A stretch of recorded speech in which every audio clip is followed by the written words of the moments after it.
कहानी का शीर्षक आखिरी मोड़। शाम ढल रही थी। सूरज की आखिरी किरणें पहाड़ों के पीछे छुपने लगी थीं और अंधेरा धीरे धीरे पूरे गांव पर फैलने लगा था। रोहन अपने घर की छत पर बैठा था, दिल में एक अजीब सी बेचैनी लिए।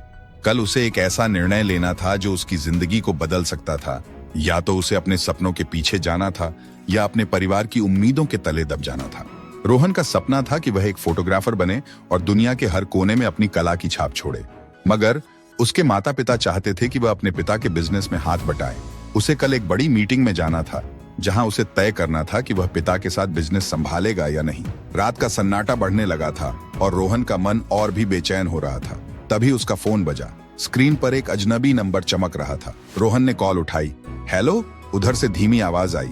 तुम्हारे पास ज्यादा समय नहीं है। अगर तुमने सही कदम नहीं उठाया तो पछताओगे। रोहन घबरा गया। तुम कौन हो? ये क्या बकवास है?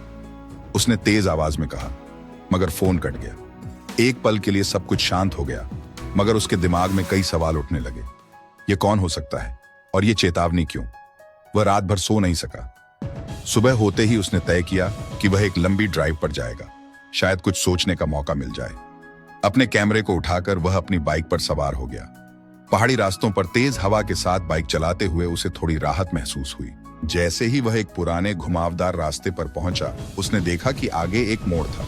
उस मोड़ पर एक बूढ़ा आदमी खड़ा था जो उसे इशारा कर रहा था। रोहन ने बाइक रोकी और पूछा, बाबा, आप यहाँ क्या कर रहे हैं? बूढ़े आदमी ने गहरी आवाज में कहा, इस रास्ते के हर मोड़ पर एक रहस्य छुपा है। अगर तुम सच्चाई को जानना चाहते हो तो आगे बढ़ो। रोहन को बात अजीब लगी, मगर उसने सोचा कि शायद यह भी उसकी यात्रा का एक हिस्सा है। उसने बाबा की बातों को अनदेखा करते हुए बाइक को फिर से स्टार्ट किया और आगे बढ़ा। कुछ ही दूर चलने के बाद अचानक से सड़क के किनारे उसकी बाइक का पहिया स्लिप हो गया।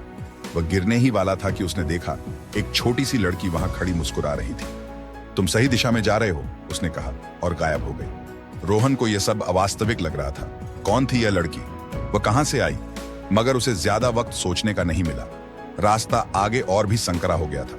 हर मोड़ पर उसे कुछ अजीब दिखता, कभी कोई आवाज, कभी कोई परछाई। अचानक एक बड़ा चट्टान रास्ते में आ गया।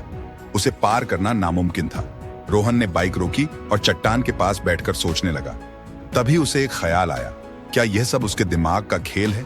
क्या वह अपनी असुरक्षाओं और डर से लड़ रहा है? उसने गहरी सांस ली, अपने कैमरे को उठाया और चट्टान की तस्वीर खींचने लगा। जैसे ही उसने तस्वीर क्लिक की, चट्टान एकदम से गायब हो गई। रोहन चौंक गया। यह कैसे हुआ? मगर वह बिना सोचे आगे बढ़ा। अब उसे एक अजीब शांति महसूस हो रही थी, जैसे उसने किसी अदृश्य बाधा को पार कर लिया हो।